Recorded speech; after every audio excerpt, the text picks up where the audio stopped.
Good morning, guys. I want to make an update for this week and kind of, explain where I'm at with the project, the barn project, and kind of show you guys what progress I've made and what hurdles I had to overcome. So anyway, in the last couple weeks, I finally got the blueprints. Pretty much, this is the first set of prints that I'm getting from the company. It is the foundation notes, the material specs, a lot of the engineering specs and so forth. But I'll show you some better pictures here. It gives me pretty much the anchor bolt plan, a very detailed anchor bolt plan as far as the edge goes and exactly out of the anchor bolts. Goes off a lot about the end wall columns, snow loads, wind loads, stuff like that. Pretty much where all the bracing goes, all the X bracing goes. Gets really detailed as far as all the spacing goes, and including like the roof. So yeah, this is the sheathing plan here on the roof. So pretty much, yeah, it's pretty detailed as far as the overhang goes, the sides, the window layout, where those are, the man doors are going to be, and the overhead doors are. So the good thing about this print, it now allows me to go to the next step. And what I've been doing since I've had this is obviously trying to figure out the foundation or the pad that this is going to go on.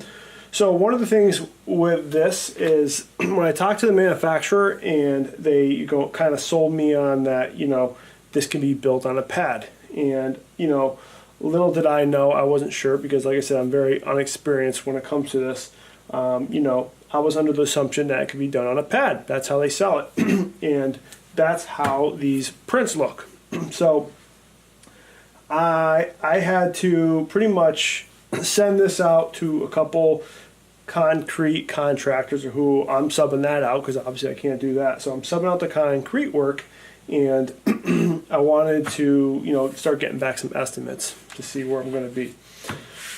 Quickly, I was advised that I have to build a frost wall and do a footing, which I guess I should have known, but lack of experience, I didn't know because I was kind of under the impression that I could put this on a pad.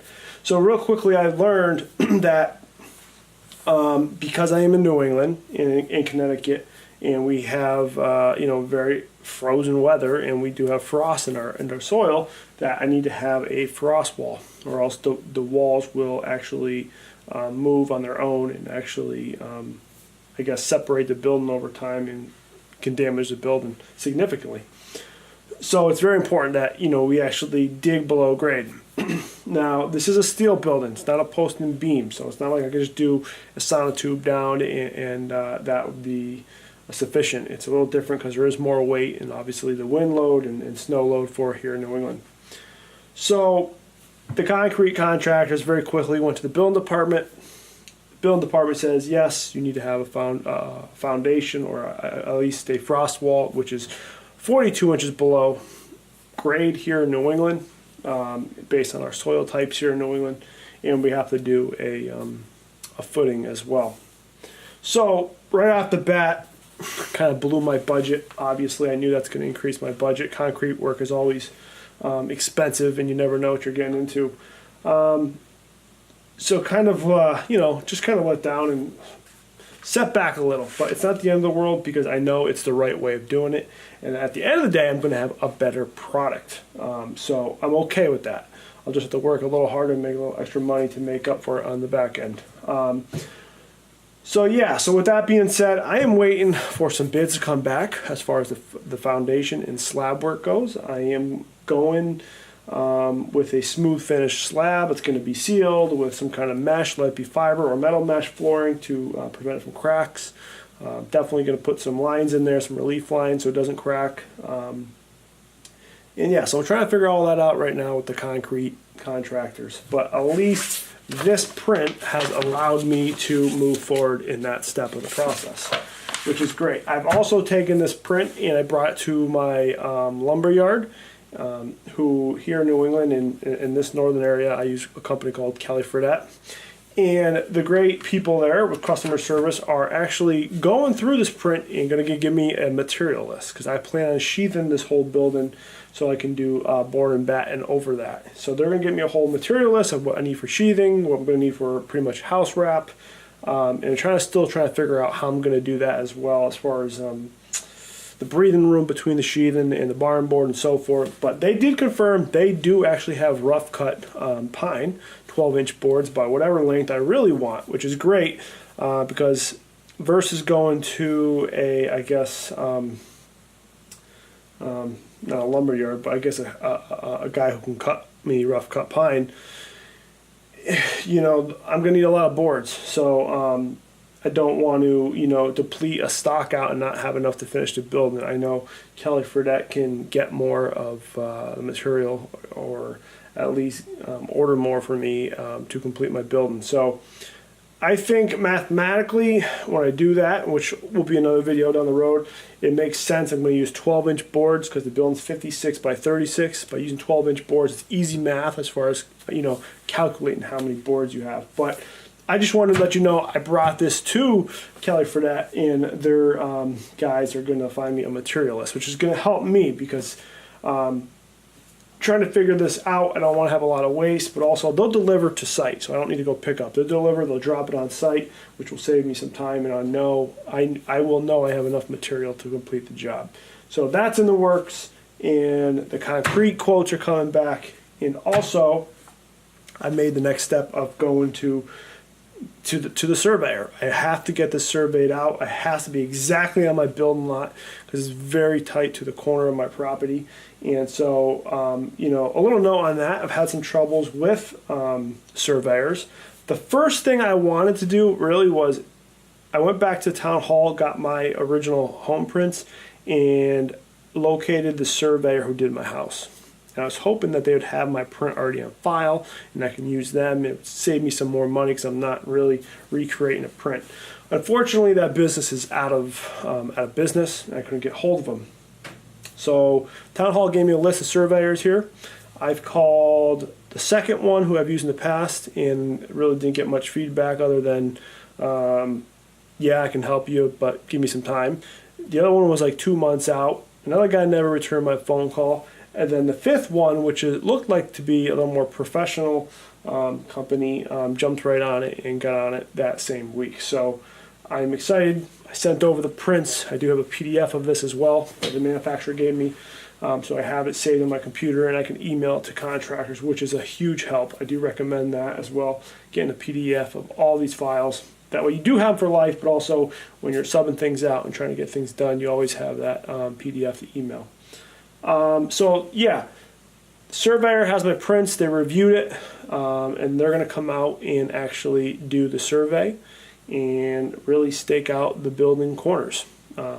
Unfortunately, they have to do my building corners or my lot corners first to reference that to get my actual new building corners. So it's going to cost me a little more money there as well. So little, you know, unexpected expenses, but you know, it's one of those things coming to this project. I knew expect the unexpected, and you know, it's all important things and very critical things in the sense of making sure that it's going to be legal, and I'm not going to get jammed up on the building inspection side when it comes to get my occupancy permit, but also that the building is, you know, in the right position and it's going to be on the map correctly and so forth.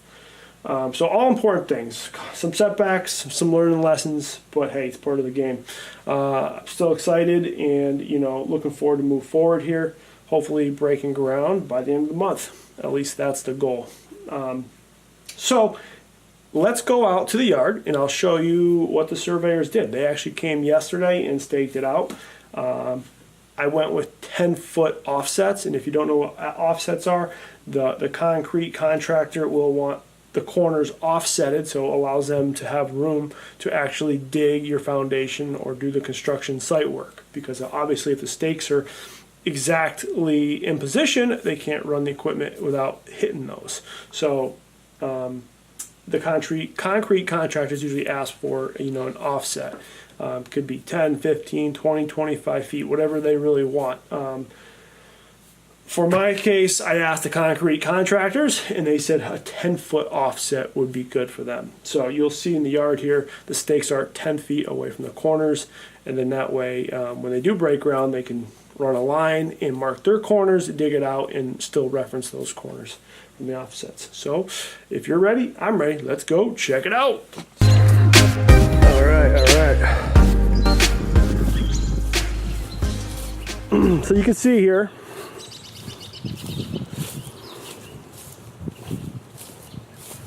nice stake in this corner, another stake in this corner, another one there by the shed,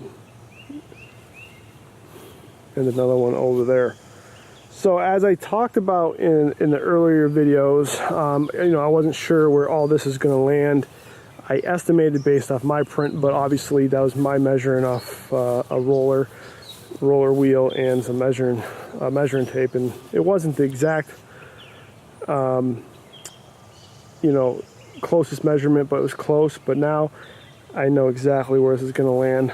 There was a concern of the pool being in the way, and I will admit it's going to be close to the pool, but that's going to be a future project where I'm going to have to move the pool down the road. Just to give you an idea, yeah, it's probably about 5 feet away from the pool. So eventually I will have to move that and shift that over, or just what I really want to do is get an in-ground pool. So here's the stakes. Like I said, these are 10 feet offsets, and this is actually the corner right there, the nail, so they can actually tape it and go right down the line and draw a line for their edge. On the stake, it will tell you 10-foot offset, corner 56 by 36 box. So a little note on the stick. That's how that works. And yes, this will be pretty much where my big overhead door will be, with a little side driveway out to the yard there. That's where we are for reference.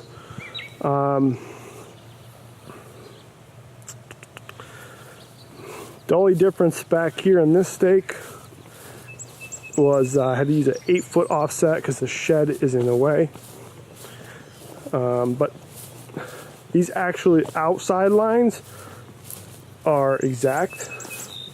So this is an 8-foot offset compared to that one over there. That's a 10-foot offset. But real quick, like I was telling before, I have 25-foot property boundary line, so I need to be 25 feet from my rear property line in order to build off of that. So I will have some room on the back side of the building, which is kind of great because it will allow concrete trucks to come in, but also, it will allow me to hide stuff back here, do some dirty work, park a car trailer or whatever I have to in the future. So the surveyors came out. They actually marked my, there it is. Here's a property stake, kind of where I assumed, right in the middle of the tree line here. And they referenced that to get 25 feet off the back of this property. I think they might have put one over here as well somewhere. Yep, there's another one. So that's how they referenced 25 feet from my rear property line. And then they made the box. So yeah, this is pretty much ready for construction or to break ground. As soon as I get the concrete estimates back and I decide who I'm going to go with, hopefully we can schedule that and break ground.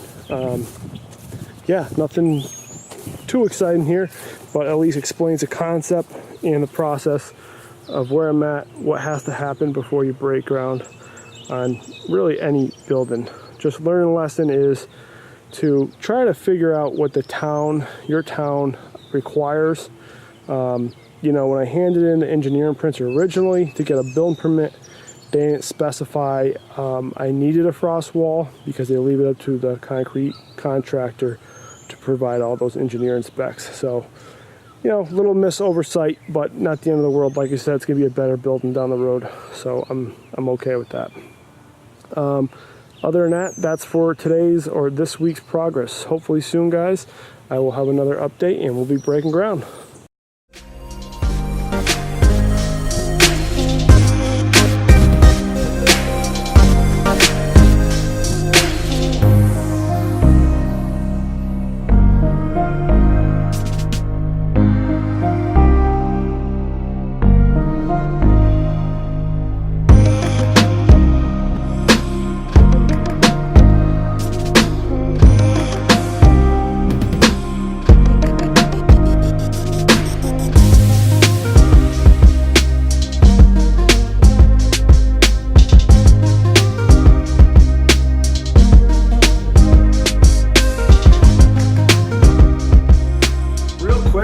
just say thanks for watching, guys. If you have any questions, please feel free to make a comment, or advice, make a comment. By any means, I am a professional. I'm very amateur at this, and this is a learning process.